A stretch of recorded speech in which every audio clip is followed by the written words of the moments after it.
समृद्ध किसान समृद्ध नेपाल आधुनिक प्रविधि उत्पादनमा वृद्धि किसान लाइफ नेपाल। नमस्कार कृषक दाजुभाइ तथा दिदीबहिनीहरू, मैले आज तपाईँहरूको बिचमा एउटा भिडियो फेरि अपलोड गर्न गइराखेको छु र तपाईँहरूले यो भिडियोलाई अन्तिमसम्म हेरेर साथ दिनुहुनेछ र मनमा लागेको जिज्ञासा कमेन्टमा पनि राख्न सक्नुहुनेछ।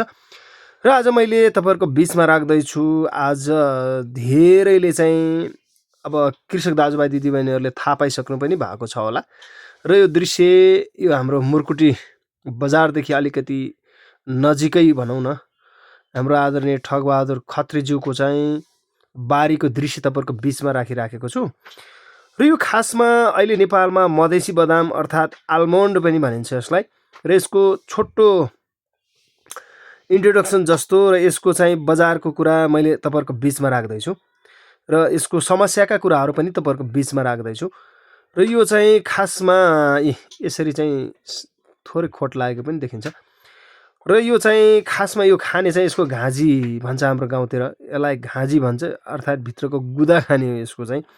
र यसको खासमा यसको उत्पत्ति कहाँ भयो, कस्तो भयो, कहिले भयो भन्ने विषयमा यो खासमा यसको उत्पत्ति चाहिँ मध्य एसियातिर भएको पाइन्छ र हाम्रो नेपालमा पनि यो पछिल्लो अहिले पर्याप्त मात्रामा खेती गर्दै आइराखेका छन् किसानहरूले र हामीले त्यो चाहिँ देखिराखेका छौँ। र यसको चाहिँ खेती धेरै ठाउँहरूमा व्यावसायिक रूपले गरिएको छ भने कतै कतै एउटा सोखको रूपमा मात्रै चाहिँ आफ्नो चाहिँ इच्छा पुरा गर्नको लागि राखेको पाइन्छ। र खासमा यसको चाहिँ यो कति चाहिँ मिटरको यसको उचाइ हुन्छ, यो कतिसम्म हाइटमा हुन्छ भन्ने कुरा, यसको उचाइ चाहिँ 4 देखि 10 मिटरसम्म चाहिँ अग्लो हुनसक्छ यो खासमा। र त्यसै गरी यसको आयु हुनसक्छ, जुनसुकै बिरुवाको अब आयु भन्ने कुरा हुन्छ र आयु चाहिँ खासमा अहिलेसम्म यसको चाहिँ 20 देखि 30 वर्ष भन्ने छ, तर अलि धेरै पनि टिक्न सक्छ त्यस्तो किसिमको छ। र यो आरु प्रजातिको जस्तै हो, यो आरु प्रजाति नै हो। आरुमा यसलाई कलमी अर्थात् ग्राफ्टिङ गर्न पनि सकिन्छ यसलाई। र यो चाहिँ हामीले चाहिँ यसको बारेमा यो खासमा कति वर्षदेखि यसले फल दिने भन्ने हुनसक्छ। यसले चाहिँ खासमा 3 देखि 5 वर्षमा यसले चाहिँ राम्रो चाहिँ स्याहार गरियो भने 3 वर्षदेखि 5 वर्षको बिचमा यसले चाहिँ सामान्यतः फलहरू देखा पर्न सक्छ। र यो चाहिँ यसले फल राम्रो दिने भनेको यो झट्ट हेर्दाखेरि तपाईँहरूले आरुको बुटा जस्तै देखिराख्नु भएको छ। यो खासमा चाहिँ 8 देखि 10 वर्षमा यसले राम्रो उत्पादन दिन थाल्छ यो चाहिँ। त्यसै गरी यो मोहडाको हिसाबले हामीले धेरै जस्तो बिरुवाहरू उत्तरी पूर्वी मोहडाहरूमा लगाउँथ्यौँ भने यसले चाहिँ दक्षिणी पूर्वी मोहडा खोजेको पाइन्छ। दक्षिणी पूर्वी मोहडामा राम्रो मानिन्छ भने उत्तरी पूर्वी मोहडाहरूमा पनि दिनभरि घाम लाग्ने ठाउँमा चाहिँ यो चाहिँ हुनसक्छ र यो उत्तरी पूर्वी मोहडामा पनि यसको खेती गरेको पाइन्छ। र हामीले अर्को कुरो के छ भनेपछि यसको हामीले चाहिँ उचाइ, यो हाइट कति हाइटसम्म यसको चाहिँ फल यो हुनसक्छ यो यसको बिरुवा भन्ने सन्दर्भमा यो खासमा यसको हाइटको हिसाबले हामीले 1000 मिटरदेखि 2500 मिटरसम्म पनि भन्छ। र यो राम्रो उत्पादन भनेको खासमा 1200 देखि 2000 को बिचमा यसले चाहिँ राम्रो उत्पादन दिएको पाइन्छ। त्यति हाइटमा चाहिँ समुद्री सतहदेखि 1200 देखि 2000 भयो भने यसको राम्रो मानिन्छ।